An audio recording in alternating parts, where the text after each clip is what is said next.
Thank y'all all so much for being here today. We are so honored to spend this beautiful Friday with you. I hope you all spend your entire weekend outside. But we have been doing Inspired Leaders for 6.5 years, which is wild to me. Woohoo! That's right. And when we started, it all came to be because I wanted to quit my really safe teaching job. Anybody else, quit a safe job to come do what they're doing, sales or business ownership or something? It's terrifying. Okay, but I really wanted to do that. And the cool thing about where we live is that we live in the best community to build a business and a life for yourself and your family. And so I spent a lot of time out networking, thanks to Julie Peters and some others. And I was just going all over the place trying to figure out who did I need to meet and what did I need to do so that I could start my business successfully. And I had a lot of questions because I was terrified, like shaking. My entire body would shake. I was so scared, especially the day that I quit my job. And what was really cool was that everybody that I talked to all had a different story, and they all had different words of encouragement. And they shared with me about how they still struggle even once they've started their business or whatever career it is that was their big risk to get into. And it was really encouraging to me. And so when we started Inspired Leaders, it really took a life on its own and has morphed into this really beautiful event where speakers come up and on this stage every single month. And they don't just share their stories with you. They don't just share their success with you, but they share their shit with you. They share those low moments, those hard times. They share those stories that make us cry and laugh and gasp and all of the things, because it is so powerful when we are real with people. It is so powerful when we talk about what we're really going through or what we've really been through and overcome.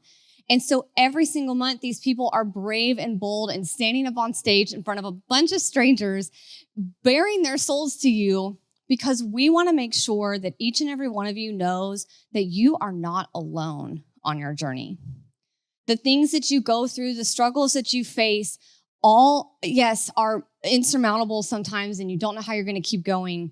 But when you come here to Inspired Leaders and when you're here in this community, you are supported and loved, and you are around other people who are willing to get real and raw and vulnerable with you. So I just want to thank you for spending your Friday with us and being here to support our speaker today and supporting everybody in this room. So that is why we do Inspired Leaders.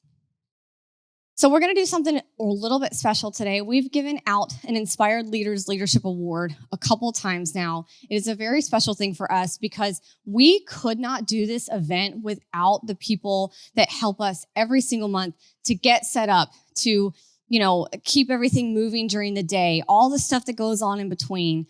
And we are just so honored and so grateful that so many people have raised their hands and stood next to us and really helped us get this going.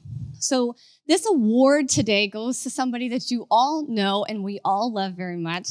He is the loudest one that comes here. He often hollers and yells at us or, does this in front of you while you're doing your commercial. But he does it with great love. He does it with great pride. And he shows up every single month here to support Inspired Leaders and to support all of you. And so I am beyond thrilled to present our Inspired Leaders Leadership Award to David McGuffin.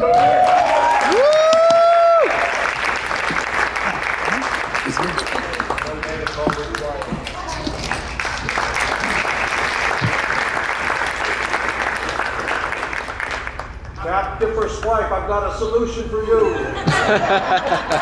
Everybody give David a huge round of applause.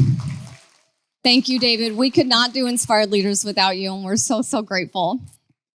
I am really excited to introduce our speaker today. So any of you that were with us from the beginning or early stages of Inspired Leaders know that when COVID hit, we went virtual for 3 months. And then we were very lucky to find a location that had a lot of space that we could go back to in person if people chose.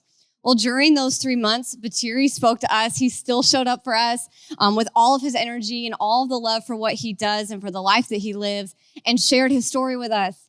And so Andy and I have been itching to get him to come back now that we are back here in person and things are, I guess, normal and we are all good to go. And so I am beyond thrilled that Betirri is here with us today. This man has done so many incredible things with his life and turned so much into something so beautiful. And I'm really excited for you guys to all get to know him. So please help me welcome Betirri.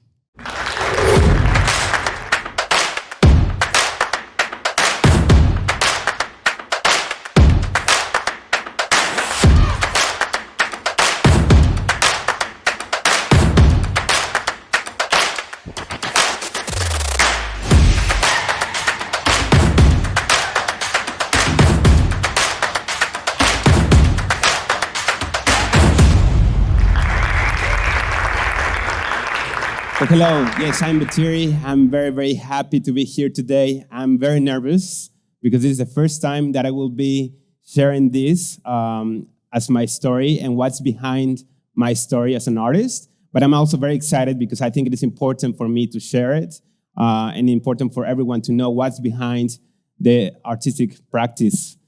So with that, I'm going to start and also thank Elizabeth and Andy for having me here today and allowing or creating this platform for us to share our struggles or whatever we go through as humans.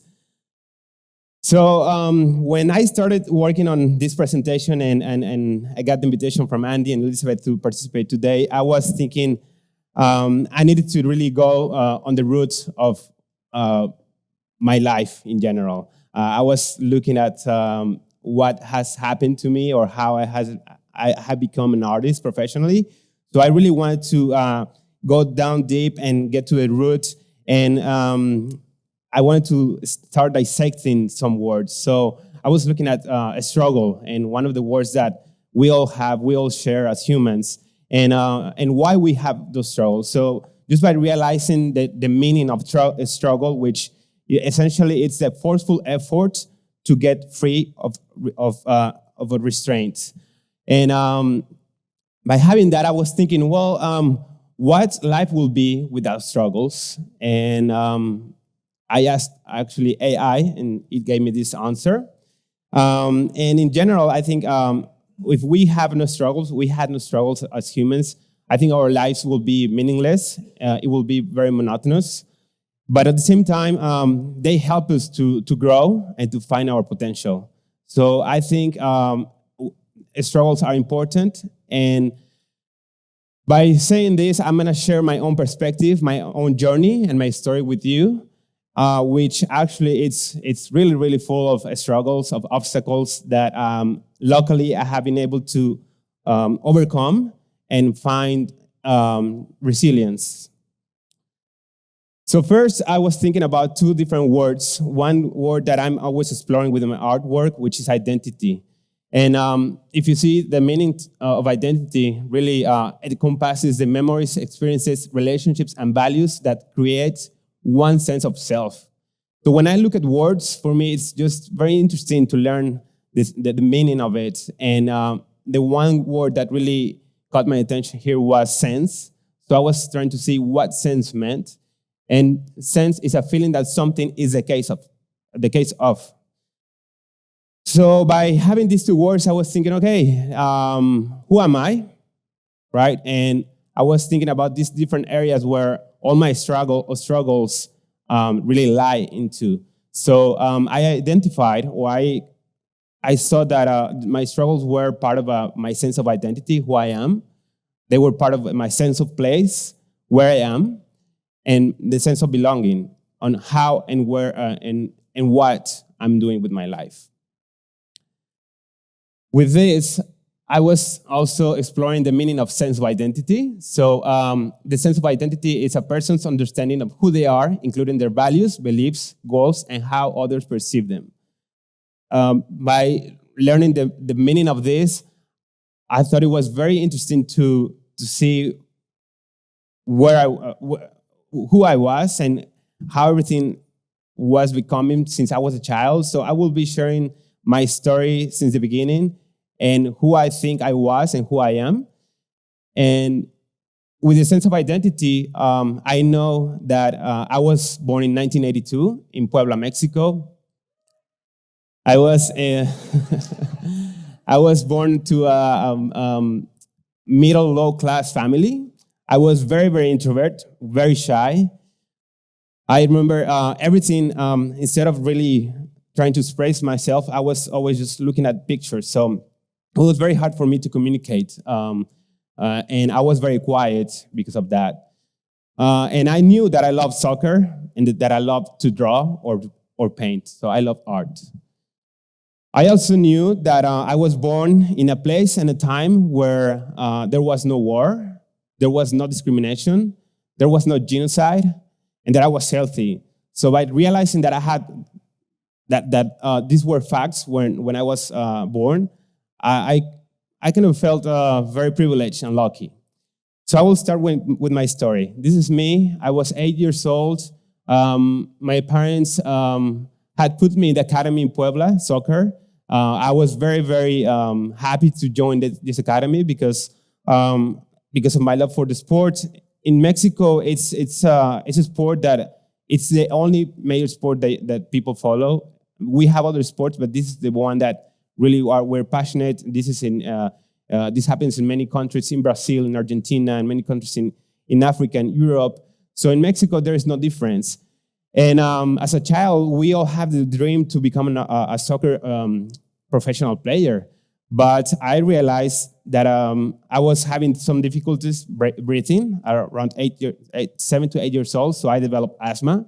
So I will keep playing and training, but I couldn't finish a match. So I will go back and just paint or draw in my room. And I realized that I was finding some kind of a shelter in these drawings. When I kept growing, I realized that I was still very shy, introverted, that I like to be in my own room, drawing, painting. And I was most of the time drawing and painting sports. So I was painting cartoons of characters of different soccer players. I was painting or drawing their emblems, the colors of the teams. And growing up, I didn't really have that guidance for me to what really do as an adult. So I just kept going with my own instinct. I had a very low self-esteem, and I knew that soccer and art were something that were part of my life and that gave me that safety. So I kept going, and I kept really taking action. I just kept drawing, painting, until I studied architecture, and architecture gave me that vision and that disciplinary to do something in a very different way. When you create something, you have to add a concept, something different, unique for that particular space or design. So what I did after graduating, I applied that into my artistic practice, and I felt something because I was painting sports and I was doing it in a different way. So I started. I had to create my own demand because of living in Houston in the United States. Soccer is not really a big sport yet. It started to grow, but back then, 1997, it wasn't the same. And when I graduated in 2007 and 2008, it wasn't still the same. So I started really sharing my drawings or my paintings online, and I started getting sales online. Through to different countries in Brazil, in Argentina, Mexico, Europe. So that motivated me to keep going. So what I did was that I just created my own events. I created my own initiatives. I started to partner with different people that will believe in the sport, in the arts. In general, soccer or sports is something that in art wasn't that valuable yet back then. So that's why I needed to really create and find my own spaces. So these are photos of different events and projects that I created, and I have many from 2012. And I started doing murals. I started to diversify into other concepts. I started to do bike tours with my own murals in Houston. So I just kept really creating my own demand and my own artistic practice. But for me, I knew that it was important to still practicing all these words that you see here. So I just kept taking action. I just kept believing in myself. And I needed to really get out of my comfort zone. And one of the things is that I asked myself, why I keep painting this? Why I keep going back to art? And it's really because I find that safe space. And when I get to sell a painting, find someone that really bonds with me with this art and understand the vision, that's what keeps me going. And I see that there is the potential to make it even further, to make it bigger. So what I have done now is I have created this brand which reflects the crossover between sports and arts. And the reason is because it is very important to stay healthy and active, and arts and sports are two things that really give you that. And it's something that we as humans, we can practice every day if you want. So I now try to advocate for that. I am very lucky that I have had exhibited this my work in different countries. I've had publications in different countries.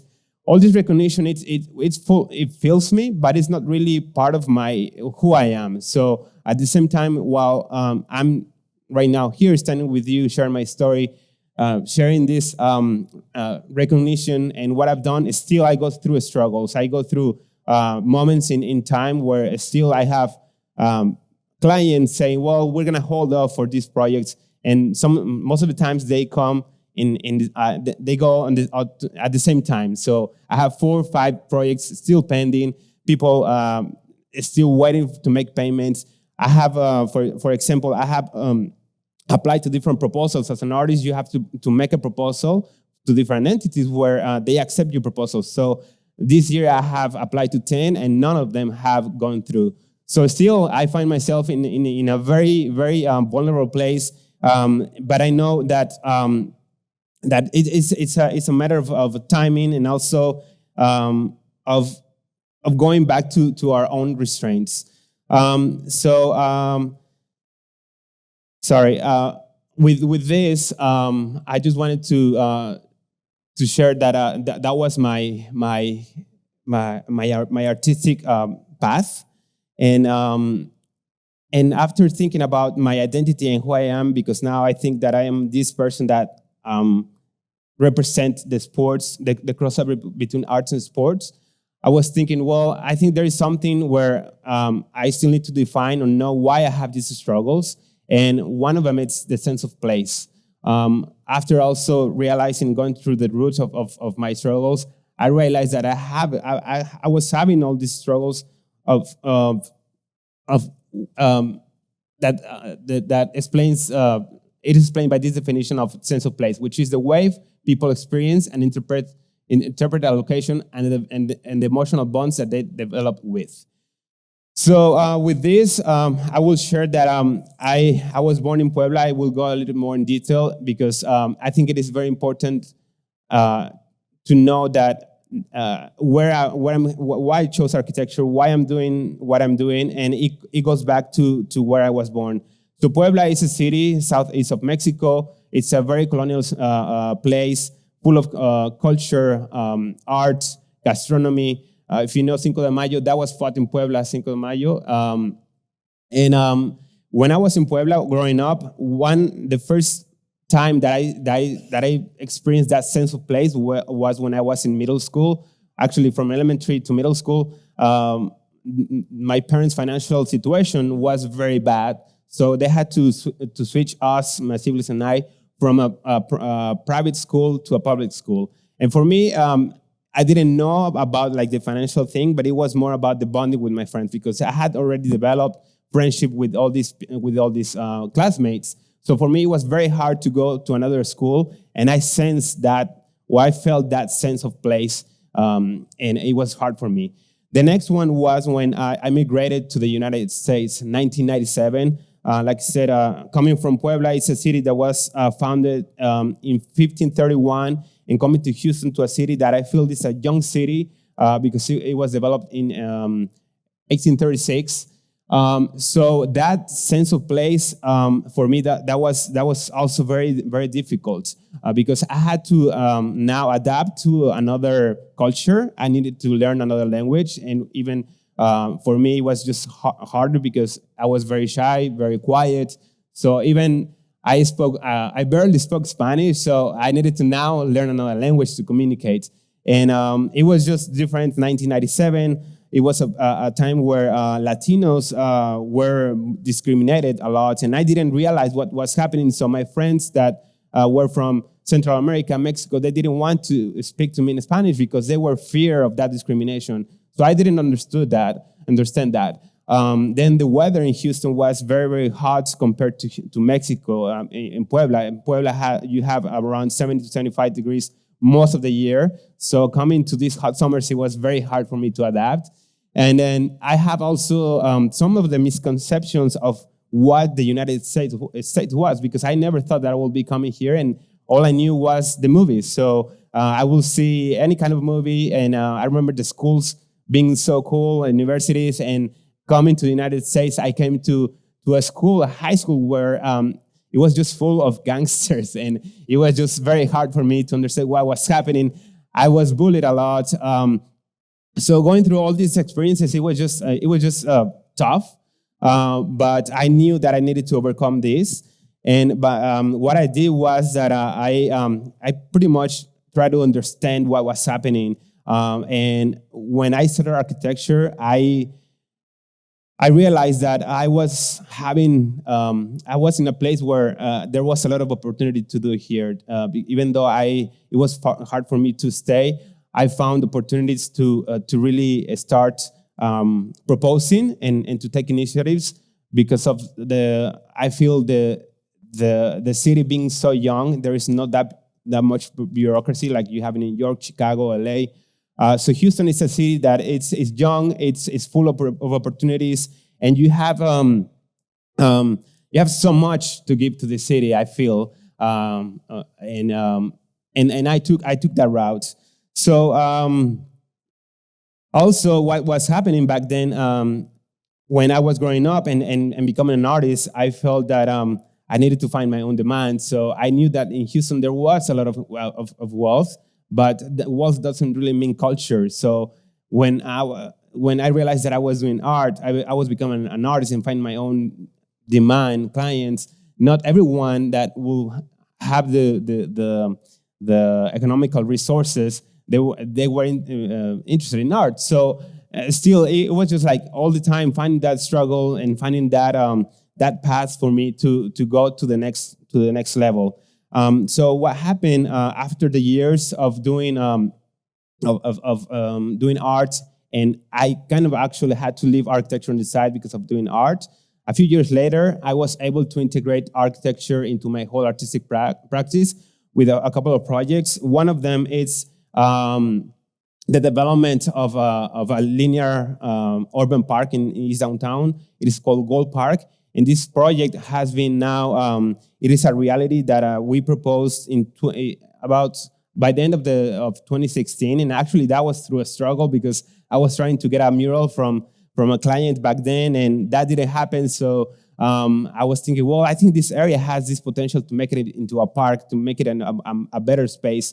I had the opportunity to travel to other countries, and when I came back from there, like Brazil, I was looking at people using these public spaces in a more active sense, and they were just working out, and it was just an active space. I was thinking, wow, what if we create this more of a linear urban park where we have people working out, we have people playing soccer, we have people enjoying public art. So I started to gather a lot of different values for the park, and essentially now what we're gonna be doing, we're enhancing this trail through innovation, culture, athletics, and nature, and that's gonna be Gold Park, and we're getting ready to build this by 2026 now to welcome all the fans for the World Cup.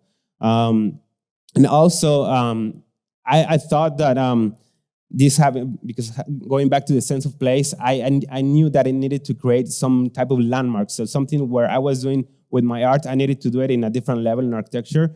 So I started doing that with my studio gallery, also that it's pink. So now you see that all these different projects are becoming something that it's a combination of my artistic practice and my architecture practice.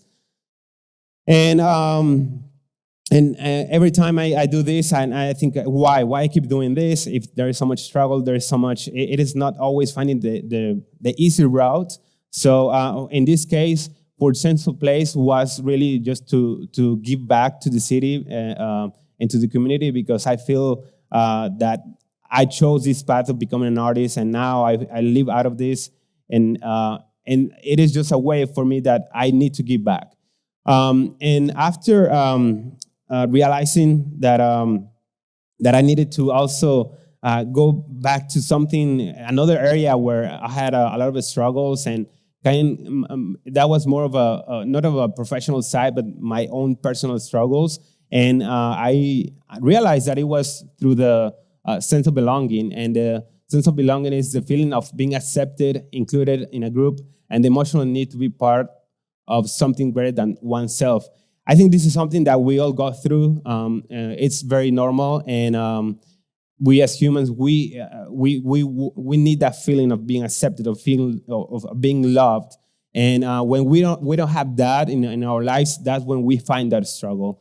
So in my own personal life, I'll share that growing up, my parents were divorced. I remember I was 5 years old, and I don't remember my parents being together. So that was just something that affected me going in my school, because I remember in my family, also my rest of my cousins, everybody else, it was normal for your parents to stay married.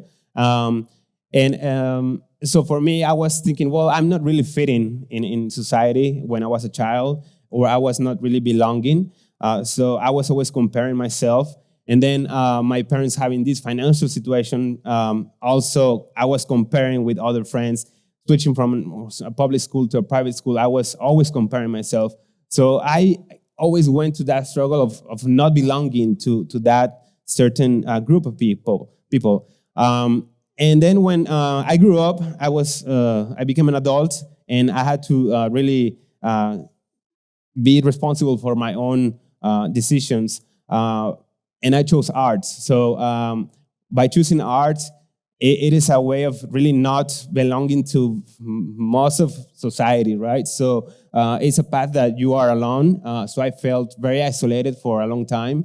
I felt lost and always trying to find that path. So I was comparing again with my friends who at age 30, they were married, they were having kids, they were buying a house, they had a good car, they had a stable job, and I was just an artist trying to find my own path and living very humble. And still, it was hard that I was not belonging to that. But I realized that was my own decision, and it didn't matter for me what I was I didn't need to compare myself anymore. What I needed to do is really to keep taking action and being accountable for what I was doing and for my own decisions. So I just kept learning. I just kept doing more.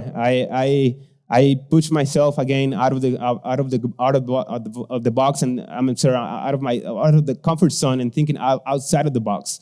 So I needed to also focus on my own on why I was doing this. And what I realized was that when focusing on my own, I was focusing on my values, on what I really believed, what I really thought that will give me that potential, that to find my own potential. So by doing this, I just found my own identity, and I found my own sense of place, and at the same time the sense of belonging. So now, after a few years, I met this beautiful lady who I'm so happy because we married, and she accepted as I am and as an artist. So that's a struggle, because after all these years feeling this kind of isolation and having someone that supports you fully for what you believe and what you're doing in life has been amazing. And I just want to keep doing more and really share with her that it's possible to reach our potential together. So we were very lucky to build our house together during the pandemic, which was a very challenging thing to do, just because of the supply costs and what was going with the pandemic. But we made it, and we decided to go all the way to not just do the typical traditional house, but go something different. So we developed this house with it's very iconic now in the East End, and the first floor it's now my studio. And it's becoming a landmark in Houston. So it's something that I feel that I just need to give more of myself every time I find someone like my wife that supports me and is there all the time. And I want to be able to do the same for my kid now, because now we're becoming parents, and it's thank you. It's something that I know now that I want to be the best father for that person and keep being the best husband for my wife. And I just go back to when I was a child and knowing that I had my own fears and struggles. And I know that our child will have those fears, and he will go through this sense of identity, belonging, and place. But I hope that by guiding him and showing him what I've done and with my wife what we have done, because she's actually an amazing human too, who has gone through just a lot of hard things in life. We hope that kid has a better, a less painful path, but we don't really cannot control that. So we're just hoping that we will be the best parents for that person. And I just want to share with you that that you can do that too with your own self. I think it is a path that we'll go through as humans. We all have fears, we'll have labels, we'll have strengths, we'll have constraints, but we all also can find our own potential. So it's just a matter of how you look at things, how you have your own perspective. So I just want to share that. Yeah, we'll have that possibility as humans to find our own potential and whatever that is for everyone else. So thank you.